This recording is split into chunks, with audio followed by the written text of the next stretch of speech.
about addressing initiative fatigue and how we can better design our work, whether you're working in a collaborative environment, an organization environment, or some other context.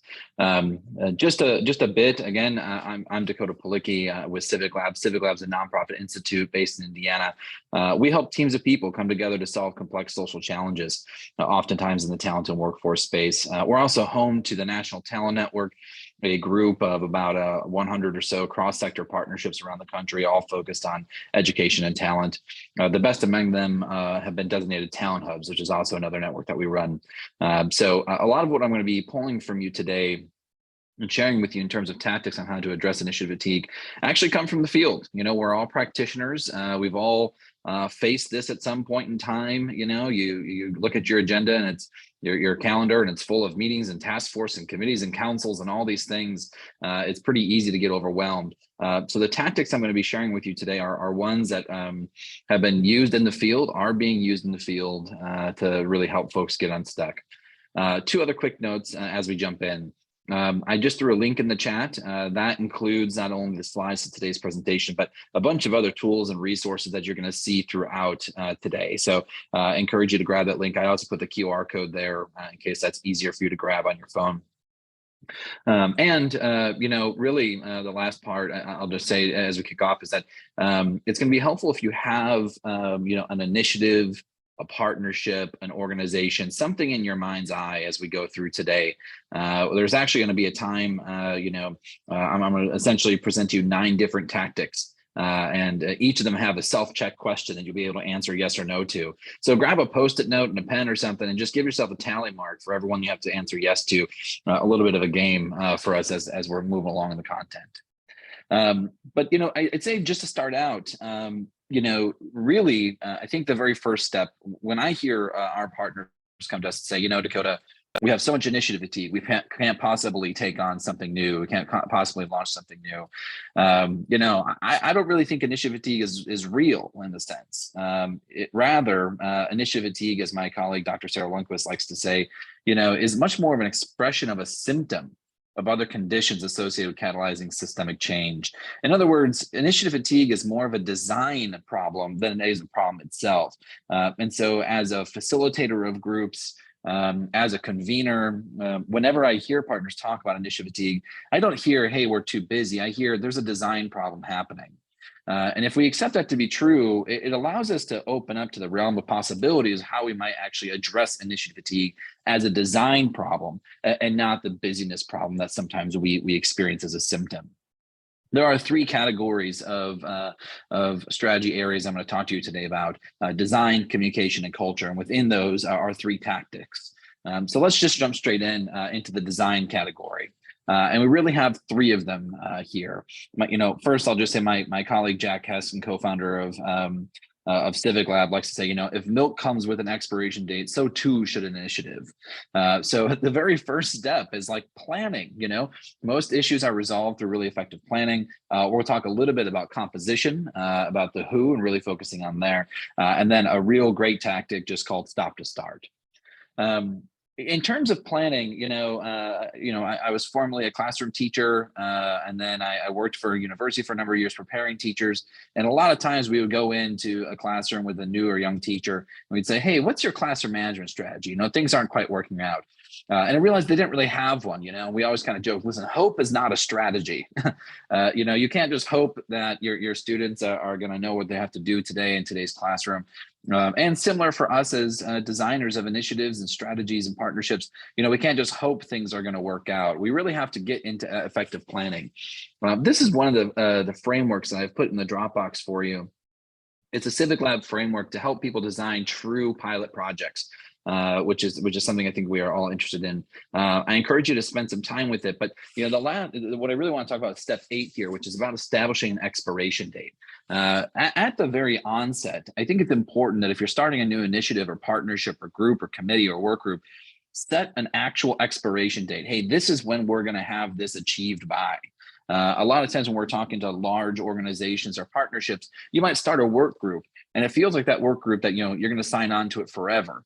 Do your stakeholders a favor and just say, hey, we're going to get this work group together. we're going to accomplish this particular task at this particular date. And at that point, we're going to reassess whether or not we need to stay a work group or whether we can return back. So no matter what, if you're right now, you're thinking to yourself, okay, I'm about to start something new. How can you leverage an expiration date to truly mark to your signal and to signal to your stakeholders that this will eventually end? One of these kind of similar tactics is around planning early wins. So beyond just setting an expiration date, a lot of new initiatives struggle because they fail to really adequately address early wins. Achieving early wins is something that's pretty hallmark in a lot of change management literature and works in a lot of contexts. The example I want to give you here is from a partnership that no longer exists called Graduate Richmond, Virginia, Graduate RVA. At the time when they were just starting out, they were launching into some reverse transfer work.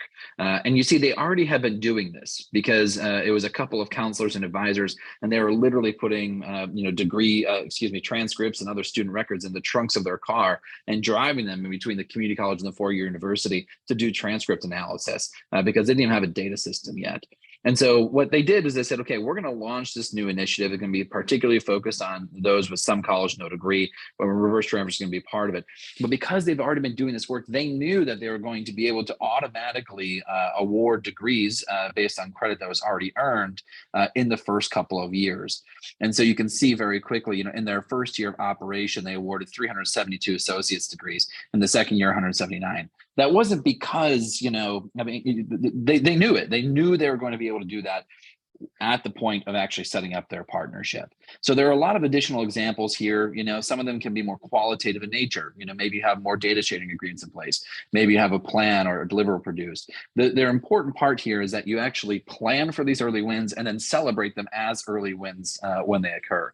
Because an early win is not necessarily success. It's just an early win. So it gives you a chance to celebrate with your folks, get that kind of positive momentum. It gives you a chance to actually elevate something that's going well in this particular initiative. And by the way, initiative fatigue tends to evaporate when people see value in what you're doing.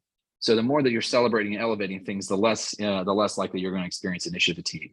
And finally, it helps kind of manage expectations about what this particular initiative or partnership or organization is going to be producing. So it's a good chance to ask yourself, from a planning perspective, have we set an expiration date for some of the things that we're doing? If not, set one today. And if we are in the process of launching something new or even getting something restarted, are there early wins that we know that we can achieve? And if so, what's our plan to celebrate and elevate those particular early wins? So your first self-check, if you have your pen and paper out and you want to give yourself a check mark, ask yourself, have we incorporated one of these two planning elements into our work? Have we incorporated either expiration dates or early wins into your work? Hopefully you can say yes to this. If not, here's an area that you can easily begin. Going along in our second tactic under our design category, it really focuses on the who, the stakeholders that you're bringing together. Again, one of my colleagues, John Burnett, when we're going out and assessing talent hubs, one of the kind of existential questions we ask ourselves is this group really a group? Or is it a collection of individuals who meet on occasion to talk about, but not organized to take action regarding key opportunity or challenge? In other words, is this a group that comes together to talk about things and not really does a whole lot? And let's face it, we're all in those meetings. We have so many of them. And I encourage you to go out right now. And if you're the convener of one of those meetings that just kind of brings people together to talk about stuff and it's not really adding a lot of value, end it. Just end it. Just stop what you're doing and give yourself the time back. But really, as we think about the who, another big area is that there oftentimes in partnerships is not a key team of people responsible for things working together. I was just recently talking to one rural community college, and they said, yeah, we have this council we bring into our local chamber, some key businesses, our K-12 partners, some elected officials. We meet every month. And, when we have a grant opportunity or something tangible to work on, it works really well. But in those off months, it's just us, the community college, writing out, anyone have anything for the agenda? And no one ever responds. And so they kind of put together a little show to say a little show and tell, and people come and they leave. And one of the things we realized very quickly is that the only people who were responsible for guiding that collaboration was the community college themselves. They didn't build a strong guiding team that represents the stakeholder group. This is something that we help a lot of places do, is to build kind of a cross-sector or cross-departmental guiding team within partnerships, within initiatives and organizations. And we even get so specific that you can see here we have specific roles about what each person should be doing on that guiding team. So perhaps you have a guiding team or some type of leadership committee. The next question is, do they know what they're supposed to be doing there? And if not, can you give them a particular task? In other words, initiative fatigue is oftentimes a symptom of a design challenge, in that if I'm a person who shows up to your initiative, I might not know what I'm there to do today. Or it might be assumed and we never explicitly stated it. So this is another one of the frameworks we have. It kind of talks about the two levels of leadership, the various guiding team roles. I encourage you to rob and duplicate this. We're really big into R&D, rob and duplicate. So if you're looking at a team and you have a team of folks that you're bringing together around an initiative, and you can honestly say, you know, I don't know if everyone knows what their role is, give them a role, give them a new job description, let them know what it is that they're supposed to be doing there. And so our second kind of self-question here is, do we have a team responsible for facilitating the work? Or is it currently all resting on one or two individual people? And if not, you know, here's an opportunity for you to circle around this area and say, yeah, we kind of need a team. We need to distribute responsibility for facilitating this work in particular. And let's go ahead and formalize those roles. You know, this the final tactic under the design category here, and this one's one of my favorites because it's so simple and yet we don't do it enough. Is called stop to start. Essentially, ending work is a really powerful way to refresh stakeholders and catalyze new efforts. We talk a lot about capacity building in a lot of different kind of venues. I'm sure many of you have both maybe issued or are part of grant programs that are focused on capacity building. And what occurs to me as someone who does capacity building for a living is that we rarely have conversations about releasing capacity first. So before you can really build capacity or add capacity, sometimes you need to release existing capacity in the system. And one of the best ways to do that is just stopping to start things. Here's an example. There is an organization called 55,000 Degrees based in Louisville, Kentucky. They've eventually shifted over to now being called Evolve 502. But what they did is that they said, you know, this is a stakeholder engagement process wheel that we use. It's in your tools as well to help facilitate groups. And they said, okay, we have this working group and we have a very specific mission. We came in, we said we had to do this one particular thing, produce this one particular deliverable, you know, make this one kind of recommendation. And at the end of it, you know what they did? They got everyone together, they baked this cake, they shared the cake, they said, congratulations, this committee is over, done. When was the last time that you were part of a committee that actually ended? I think the last committee I was on that actually ended was like a search committee or something. And it's like, yeah, okay, we're done because we found the person. Now there's nothing left to search for. But too many committees and groups, we just continue to meet on. And, you know, if they're not being effective anymore, it is a great time to just stop it.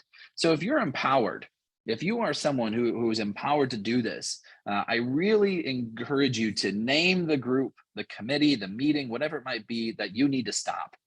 And if you get to do anything today, I give you permission. I encourage you broadly to go home and end something.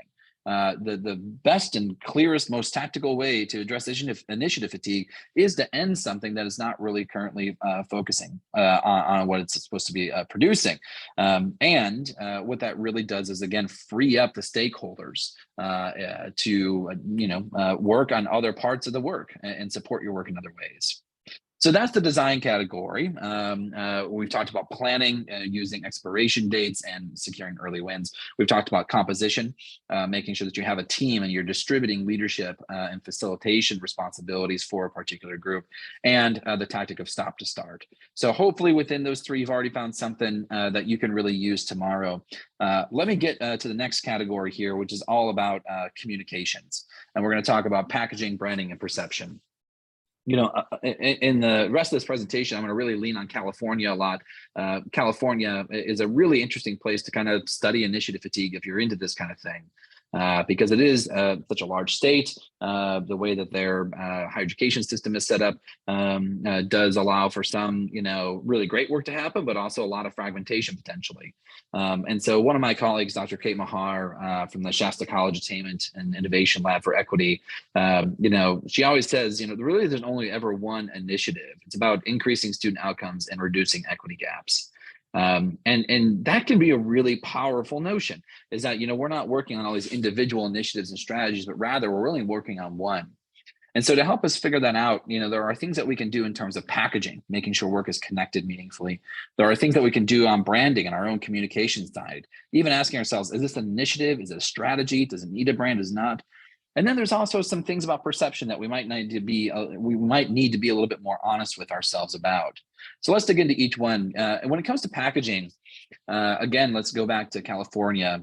Then Chancellor Eli Oakley, really pushed out a ton of new initiatives, strategies, tactics coming out of his office all at the same time. Here we have AB 705 really requiring new remediation on the way that remediation was being handled throughout the state, launching a new college promise program, as well as a new funding formula that included student success funding, a mandate to implement guided pathways, as well as launching a brand new online college, all at the same time. And you can imagine, as a stakeholder on the ground, as an institution, that it really is kind of a dizzying array of simultaneously interdependent efforts that is unprecedented, and yet all centered on one particular area, which is getting rid of barriers that prevent students from completing credentials. And what I really think is the power here is that, Eli Oakley, Chancellor Oakley, really talked about, listen, I know this feels like a whole lot all at once, but what this actually is one vision. It's a vision for student success. He packaged all these things within one comprehensive vision. And so when he and his folks would go out throughout the state and they would talk about these things, they wouldn't talk about one in particular. They would talk about the broader vision for student success and how these pieces are component pieces for it. So one of the questions that we get to ask ourselves as folks that run initiatives or run several partnerships, or maybe in large organizations, are our current initiatives actually coherently packaged into a whole?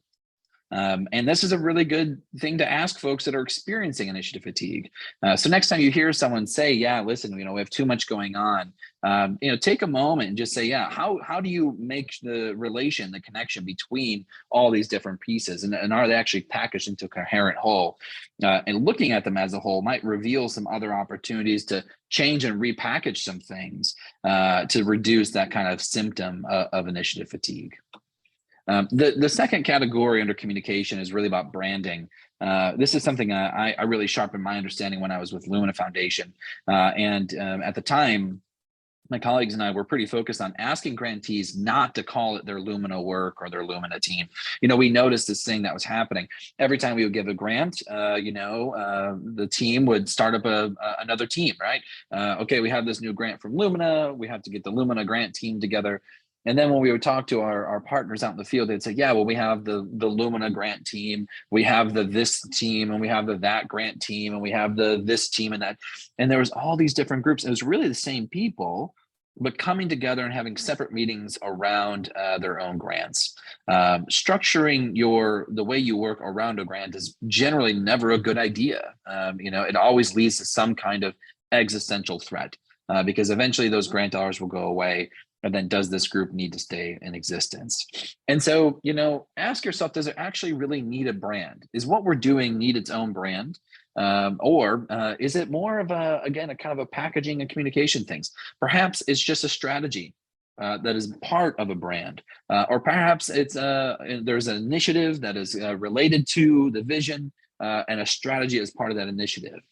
So one of the best ways that you can get around this is by just developing a current state map to show the relationship between strategies, initiatives, stakeholders, and outcomes. Here's an example. I always love showing kind of like lower tech versions of these things because they don't have to be pretty in order to solve a lot of the challenges we face. They can be simple things. You're looking at one, it's a pretty simple table that was built 2017, 2018 by a cross-sector collaborative in Indiana. And you can see along the left-hand side what some of their key goals are and some of the key organizations that are involved, like the manufacturing network, healthcare network, et cetera. And then what you're really looking at is what are ongoing projects, current priority projects in the darker orange, and then future opportunities in the blue. And at the top, you'll see again who's listed as their particular stakeholders. It's a very simple map to say who's involved in what key strategies, what is the status of those strategies, and a very simple ongoing priority at the moment, perhaps in the future. and what are the goals they align to. And what you're able to see very quickly is just a plan on the page. Hey, this is all the stuff that's going on in terms of our programs, our strategies, our initiatives, and here's how they're fitting into this cohesive whole, the whole being the goal structure.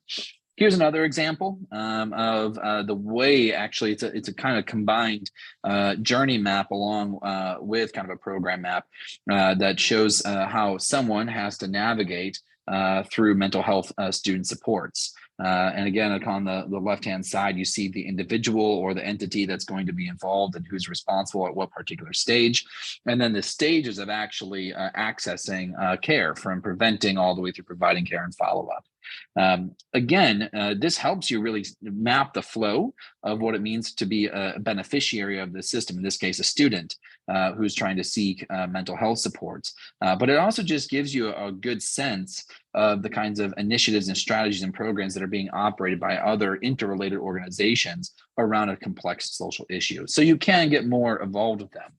But the self-check moment here, and this would be question 5 in case you're still playing along in our tallying game, is to check, do our stakeholders know which work is a strategy, what's an initiative, and what's a brand or what's a vision? And I'll tell you, this is one of the biggest things that we help partnerships with who get stuck. Hey, Dakota, we have, 15 different programs. We have 10 different, brands going underneath. How do we all package this into a coherent whole? So take a moment and really think about, if we're suffering from initiative fatigue, perhaps it's because we haven't packaged things correctly and we haven't communicated to our stakeholder groups about how these things relate to one another. And the third tactic, if you will, under the communications category is really about managing perception. And for me, I'm going to tell my personal story in this. Back when I was in Chicago, I was working for Chicago Public Schools, and part of my job was to start and launch a higher education compact. It was the public schools working with 22 colleges and universities and 6 advisory partners. We adopted goals. We developed all these strategies to do summer melt and FAFSA and math remediation, all sorts of things. But we weren't the only game in town. In fact, there were 7 different post-secondary partnerships in Chicago alone. We had a group that was exclusively just for funders, where they would invite certain folks like me in because of key stakeholders. There was one that was exclusively just for the higher ed folks, but they would invite folks to it. There was one just for CBOs. There was one mandated by the governor. There's all these different groups operating in the city. And the funniest part is that we would actually schedule our meetings on the same dates because we are all the same people coming together, and we would just move throughout the city from meeting location to meeting location. We coordinated on a lot. We all had the same numerical goal. So it really asked the question, well, why did we need 7? Well, we probably didn't need 7. And towards the end of my time, we were actively having a lot of conversations about absorbing and kind of combining efforts. But there's kind of 4 areas around managing perception that we really have to be honest and ask ourselves as we're doing collaborative work. First is who owns the initiative. Sometimes with the initiative or strategies owned by a particular organization, consider why is it that they're owning it? Are they responsible for implementation, accountability? This is something we work with a lot of mayor's offices. Mayor's offices are great at incubating new things, but the ownership for that particular group has to be moved off accordingly eventually. And if you're looking for a really great example of that, I encourage you to check out the Child Poverty Action Lab out in Dallas, who has just done really incredible work, but followed that structure pretty well. The second thing about perceptions, you really have to be honest with yourself about why are we actually doing this? And you have to have a plan to manage some of the skeptics. There are several times where partnerships get started and it's perceived to be an enrollment grab, for example, by one institution over another, or if it's convened by a political leader, that it's really just tied to their political agenda in some ways. So it's important for us to just be kind of clear-eyed about what exactly are we doing, why are we doing this kind of thing, and how do you really communicate that in a sincere way, because sincerity will go a very long way. The third, area is like who convenes this group, who gets to invite the stakeholders to the table. You might need to change venues once the group gets started. The best hint I can give you here is that it's that guiding team should be the one that convenes the groups, not a single organization. A single organization can provide backbone services, make sure things are getting on schedule, make sure that someone's, managing tasks back and forth, making sure things are running. But really a true kind of cross-group, cross-departmental, cross-sector guiding team is the one that should really kind of bring that group together.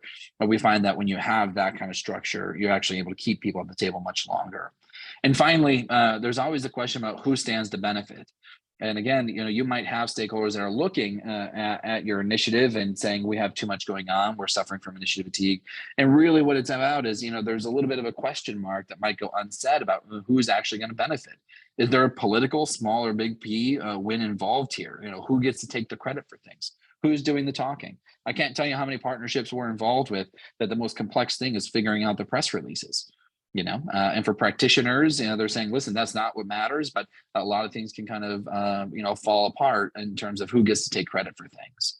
So it's important for us as a group, as folks who manage groups, as conveners, to be really clear-eyed about how we're being perceived by our stakeholder groups. So ask yourself, have you adequately assessed how your initiative is being perceived? There's a lot of ways to do this. Some people and organizations do hire an outside firm to do some kind of 360 feedback. We have another group in Southwest Florida called the Future Makers Coalition. Every year they send out a partnership health survey, and it's part of their annual report, and where stakeholders can say, this is the value I see, this is how I've benefited, this is how many times I've opened up your newsletter, all sorts of different things. But what's most important is that at some point, you have to assess, the degree to which your initiative is being perceived. And that should give you some honest feedback about, things that you can change structurally, relationally, in order to improve the content of your work. So that brings us through the kind of communications area. Again, have we packaged everything into meaningful wholes? Do we have a branding? Do we know the difference between an initiative, between a strategy, and between maybe a broader vision? And then, of course, addressing perception, something that we oftentimes skip. And I want to move us now into the third category before we pause and take some questions around culture. And within culture, there's really, again, three areas. We have to address our history adequately. We have to really understand the attitudes of the stakeholders who are coming into the room, and we have to be a little bit realistic about those attitudes. And then finally, we have to really have a clear eye about managing relationships, and only through this can we, successfully, adequately address initiative fatigue. My colleague again, Sarah Lundquist here, says, people really learn how to wait out change initiatives, because past practice, tells them that eventually they'll disappear. And I know that I've experienced that myself many times on both sides of the table. There have been times where I've said, well, I really feel like this is going to disappear, so I'm not going to engage a whole lot of time into it. And there have been times where I've been trying to get folks to come to the table on an issue, and they're like, man, this will go away. And so we have to be really clear-eyed about these cultural elements, and through investing in certain strategies that kind of address this cultural element, is one way for us to address initiative fatigue more successfully. In these first areas, again, Kate Mahar says, what she really relies on is that nothing is new. 9 times out of 10, whenever there's some new grant, new policy coming down the line, something new, a new name, a new initiative, a new thing that gets announced by our elected officials, 9 times out of 10, her colleges are already doing something along these lines. So you have to ask yourself around culture, like, is this something that's actually new, or how else might you describe it? I'm calling you today from Austin, Texas. I was just working with a group here. They're coming together to apply for another, federal grant opportunity. And we had this conversation yesterday. They said, well, it's all the same work, but we kind of feel the need to call it something new. How else can we describe what it is that we're doing to kind of fit in this without sacrificing our whole? And, that's really goes a long way in kind of addressing some of those history gaps. Because if we were to just come out and say, yep, this is brand new, and ignore all the history, we're going to really cause a lot more initiative fatigue and frustration for folks. And so as you're thinking about, if you're currently in an initiative that you're thinking about or about to launch one, I just listed out 4 history traps I'm going to go through very quickly. And it might be helpful to kind of just do yourself a self-assessment and say, did we fall into any of these traps? One is the new funding, but same promises. So what we're constantly doing is accessing new grants and funders to sustain prior work, so we can result in kind of a managing expectations game. Again, there is some work that will always continue on, that we always need to do, that will always require some additional investment, and sometimes it has to come through philanthropic dollars. Be mindful about the kind of promises that we're making, and the directionality of it, particularly for your stakeholder group. And that's another reason, going back to when we said, at Lumina, when I was there, we really were trying to help people not say this is your Lumina team. We wanted to support the work that you already had going on, rather than some brand new work and new promises that you might make us. So be mindful of that. Have you made new promises related to new funding, or is this honestly kind of, at the end of the day, new funding to sustain the current work? The second history chat is around not onboarding new leadership. We do a great job of onboarding new staff members, new members of our coalitions, but sometimes when a new leader comes in, we kind of, treat them differently. Listen, onboarding isn't just for staff members, it is for leadership. And some of the most successful collaboratives we have, including some in Alabama, by the way, have done a really intentional, have put forth a very intentional effort to onboard new leaders as they come into the system and say, hey, this is what we have going on. This is our value of our collaboration. This is the value of this initiative, and this is where we're heading. They don't leave that to chance. They don't leave it to chance for them to see it. Instead, they reach out intentionally, schedule time, and really talk about the value of the initiative that they're actually having. So ask yourself, have we faltered by repeating history? Because every time we get a new leader, we don't onboard them appropriately. The third area is really missing foundations. And from this, I mean kind of foundations of a building. A lot of initiatives and partnerships really benefit from what I kind of jokingly refer to as constitutional documents. These things that are like a charter, a plan on a page, role descriptions, a mission statement. It doesn't have to be fancy, it doesn't even have to be many, but something that says, yes, this is a group identity. Again, just recently working with a group, it's been an ad hoc group coming together to do some really complex work. And they said, they're really worried about initiative fatigue. They're really worried about being pulled in other directions. And I just said, well, why is this an ad hoc group? What was it take to formalize this group? And the answer was, all it took was a one-page charter document that they were able to then go back to their own supervisor, their own organization, and say, yeah, we're doing this thing. But now that it has a name, now that it has, kind of a foundational document, a purpose, an expiration date, and an effective plan, it makes it less of an add-on, less of a burden. And sometimes when we experience initiative fatigue, it's more of a reaction to how many add-ons, other duties as assigned bucket that we get. Move it from being an other duty as assigned to an actual assigned duty, and you'll see a lot of those challenges kind of start to dissipate. And finally, the other history trap that we should be mindful of is around shifting metrics. We all are looking at longitudinal data. We're always looking at long-term work, but sometimes the metrics that we kind of set up, particularly for our initiatives, can be a little short-sighted. Or we're constantly changing the long-term metrics there are. So if you feel a lot of churn in the metrics game, you might want to look at, how do you study that ship? How do you establish some longer-term outcomes and define outputs on a reasonable time scale, so that no matter the initiative, no matter the funding stream, that's actually all contributing to those particular goals, rather than constantly creating a new set of metrics and a new set of metrics and a new set of metrics for every opportunity. So, your self-check here is like, have you taken the time to actually adequately address your history in some really robust ways? Again, there might be one of those history traps you fall into. It might be something completely else, but it is a good time to, if you're experiencing initiative fatigue, to say, is this a history challenge? Are we having more of a history challenge here? In terms of attitudes, a real key thing is to determine who gets to decide about what is right. And one of the frameworks that we have in your toolkit is the Manage, Solve, Dissolve framework. And it talks about the way that you can possibly approach complex social challenges. And the final step in that is the leading systems. And leading systems is all about who gets to decide which actually is right. Catherine Diaz from Texas, was talking about with me about, she receives a lot of technical assistance. They're part of a lot of federal and national grant initiatives. But a lot of times they have technical assistance partners who are well-intentioned, but come in and say, hey, do things this way, organize yourselves this way, do this way, or another evaluator or someone. And really they said, we're not going to do that anymore. We're not going to allow any external agency to come in and tell us what to do. Instead, we're going to do what's right for us. and free our team to take the ownership and the direction and then consume TA in the way it really should. So I really encourage you to really be very realistic about adoption. There are so many case studies about wholesale rejection due to unacknowledged attitudes. Go and read The Prize if you're looking for something to kind of dig into, and a very clear example of that. Place matters, attitudes matter. Again, here's that framework I mentioned to you. It's in the Dropbox. I encourage you to take a little bit of time with it, but really trying to shift over to the lead category.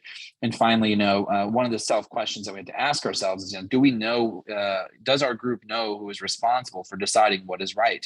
A lot of times initiative fatigue is felt by those people who feel disenfranchised. You generally don't feel fatigued by those initiatives, by those partnerships that are adding value to your work or enriching your life in some way. But if you're constantly going to meetings or having some initiatives and you just don't even know what you're doing, or if you disagree with why it's right, and someone doesn't even know who got to decide what is right, well, that's going to be a pretty key area, a challenge. So be clear about, who gets to decide what is right. And if you don't have an answer to that, it's a good time to perhaps get one. Our last tactic here, before we open up for questions, is, just really focusing on your relationships. At the end of the day, all the tactical things, all the communications things, the stopping to start, all of that is good and well. But at the end of the day, the most important part of this is relationships. Do you have relationships that help or hinder the work? And my bit of humble pie here, as someone who's experienced this a lot before, when I first entered Chicago Public Schools at Central Office, one of the tasks they asked me to do is to create a toolkit for post-secondary leadership teams. And so I bring together some folks that I think were the right people to help build one. And, I'm a former music teacher, but here I am building a website, trying to build out these brand new leadership team toolkits. Great. We put in, 7 months of work on this thing. It looks great. We have all these resources. It's been tested. And then I go out and I start to release it out to schools, and I'm there and I'm doing PD sessions. And finally, after probably my third or fourth one, I was very, very grateful. A school counselor comes up to me and hands me this binder. And sure enough, it says Post-Secondary Leadership Team Toolkit, but the year was the year before I started at CPS. You see, they had already built a toolkit just the year prior, but no one thought to give me that one. Why? Well, because the people that I convened were not the ones who even were aware that existed. They weren't the ones who were out there. Like I should have done a better job of including school-based staff members. And this is something that honestly at Central Office, we struggled with doing. When we did include school staff, oftentimes we would include our favorites. The people who picked up the phone, who knew we could rely on. We weren't getting a very diverse perspective just by including those who are always willing to raise their hand. And really, when it comes down to it, it's like I knew I needed at that point to start building better relationships. I needed to have the relationships that allowed me to be realistic about my initiative's adoption. I needed to have the right relationships in place to actually leverage work. And for me, that meant both at the school side and the Central Office side. And so at the end of the day, if you're experiencing a lot of initiative fatigue, or you're feeling like some initiatives aren't really getting, the bang for the buck, if you will, ask yourselves fundamentally, do you have the right people and organizations at the table? It could be that there's just a massive misalignment between what your initiative is intending to do, saying they're going to do, the mission of it, and the folks that are at the table that can reasonably get there. And so you have a chance to resize and scope things appropriately, either increasing or getting the right folks at the table, or right sizing your goals and expectations to that stakeholder group that you currently have available. So those are the categories. I encourage you to think about, what was your score? If you're currently experiencing a design challenge, would love to hear about it. And I encourage you to think about what action you want to take. The last thing I'll say before I open it up for questions, stop sharing my screen here, is that we're always here to help. If you are a collaborative, if you are a cross-sector partnership, I encourage you to join the National Talent Network. It's free, there's no cost to you, and we just bring folks together to come and learn and share for one another. So there's a one-pager in the Dropbox that you're welcome to check out. And here's my contact information as well. But I know we have a little bit of time for questions. I'm happy to take any. And Chandra, maybe there's some that came in the chat while I was talking. So first, again, I'm hoping I was a good moderator because I took more notes than monitoring the chat. So, but if you have any questions, please at this moment either drop them in the chat or feel free to come off mute and ask your question now. We have about 5-6 minutes left before this session ends.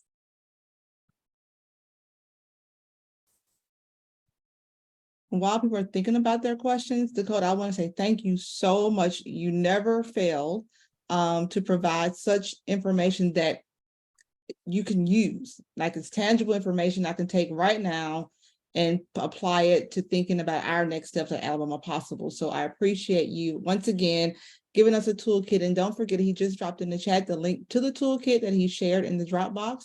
So I advise you to click on that link now and get all the tools he just shared. You will definitely don't want to miss that opportunity. But now, if you have any questions, feel free to ask them now.